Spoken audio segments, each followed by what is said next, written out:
New details in that deadly shooting at a Midtown Manhattan office building, which left 4 people dead, including an NYPD officer. We are learning more about the victims, including a 27-year-old woman who worked inside the building.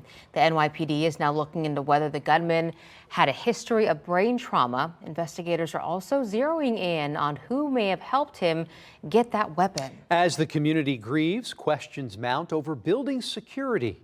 Reporter Chris Glorioso looks into what, if anything, could have stopped the attack.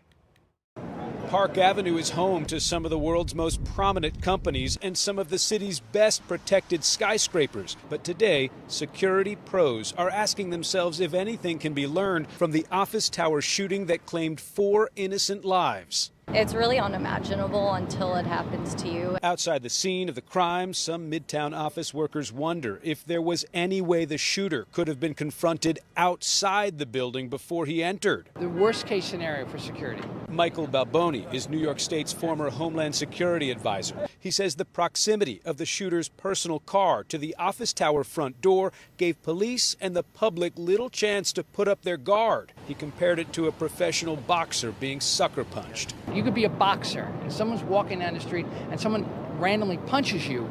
The ability to stop that is very negligible. Another question for any incident review: could the elevators have been shut down, blocking the killer from the upper floors? Fire regulations require office buildings like this to have elevator recall switches, but according to Mayor Adams, the employee who would have disabled those elevators was critically wounded himself. They implemented so many safeguards, and even to the point that they could have stopped the elevator from moving in any direction or bringing it back to the floor. But the security guard that was in charge of that operation was killed at the desk.